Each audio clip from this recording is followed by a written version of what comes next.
Well, it's all fun and games until it's time to shovel. Just like you prepped your home before the snow, there are steps you should take post snowstorm that will make things safer and easier for you and your home. Here are a few tips. Before you go outside, make sure and check that your carbon monoxide and smoke detectors are working properly. This is especially true if you're running on generator power. Most detectors have a test button or a light indication. Check your home's interior walls and ceilings for any leaks or ice dams. Typically, signs of ice dams occur near the ceiling where the gutter meets the wall. When checking your property, look for signs of downed or damaged power lines. If you see anything, contact your utility company and don't touch or move anything in that area.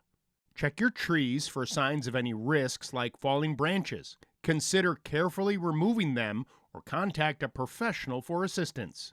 Check your gutters to make sure snow is able to drain from the roof properly.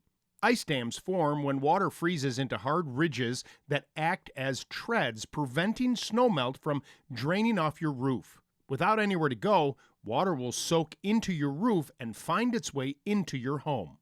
To lessen the weight of the snow on your roof, consider using a roof rake to remove the snow from the roof.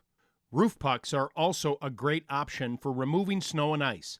These large pellets of salt, when tossed in various parts of your roof, make removal of the snow and ice easy and fast. Check for and clear any icicles hanging from your gutter or roof. This will help avoid injury not just to people, but your property as well. And lastly, clear the snow and ice from any furnace or dryer vents. This will help the system perform best.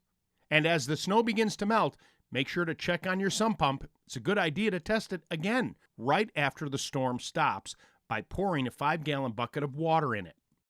If you need more tips, advice, or help, you can always visit our YouTube channel, acehardware.com, or head into your local Ace Hardware store, because Ace is the helpful place.